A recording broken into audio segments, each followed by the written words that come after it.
here, so now we can talk about Okay, we'll get started here.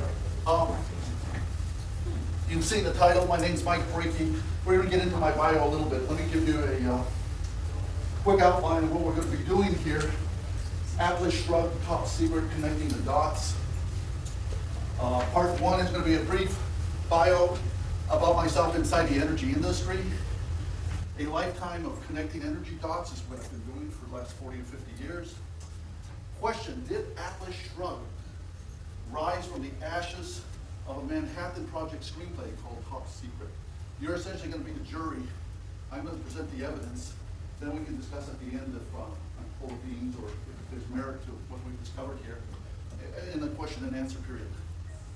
So starting with my bio, in the last 40 years, graduated from University of Maine, Engineering Physics, Nuclear Engineering minor, 1975. I wrote a thesis back then in 76. What would happen? I've always been focused on energy. What would happen if there was ever a nuclear accident? How would it impact our future? And then in 79, 3 Mile occurred. And so I wrote another thesis called Cosmic Orphan and set those away because then I started having kids and working for companies and so forth. So as time went on, I got an engineering strategic planning and marketing from Baldwin Wallace College. There I wrote a thesis, again because of my focus on energy and oil and keeping energy costs down.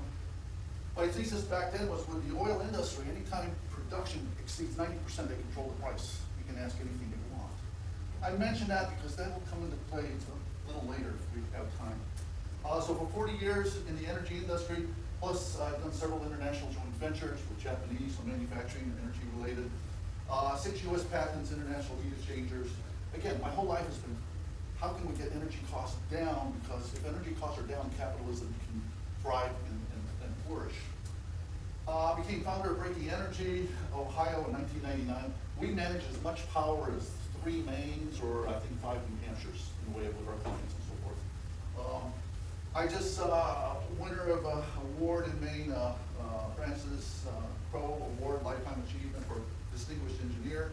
I say that's very close, just move forward. That means I'm closer to extinguished engineer.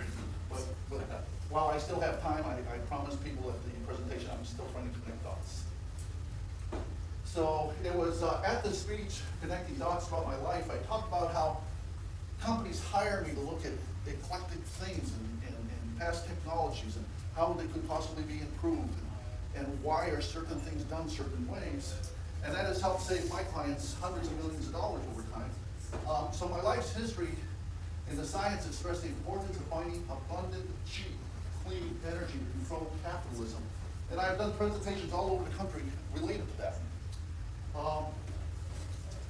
It was my son 4 or 5 years ago who's a libertarian running for Senate in Maine, and he was Ron Paul's campaign manager for Maine. He said, Dad, you should read this book because it talks about a gentleman, an inventor, who had technology that could have revolutionized the world.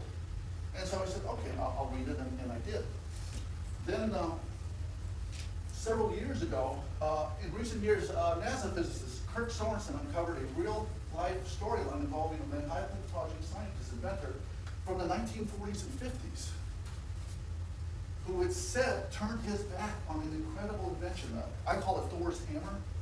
But is a molten salt-throwing reactor that actually had been built and worked.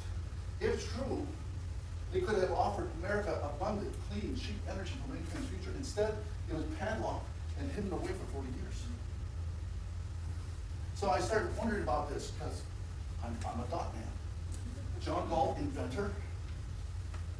Manhattan Project, inventor. Energy technology that can change the world. It's taking place in the 1940s and 50s. Ayn Rand is working on this, or Alicia Rosenbaum, who's now known as Ayn Rand, is working on this. And so I'm thinking, is there a possibility, any connection between this? Is this merely a coincidence, or might there be more to this story? So you as a jury here, I'm going to Richard Feynman, a professor and physicist, and we're going to discuss the first one heavily here, and it is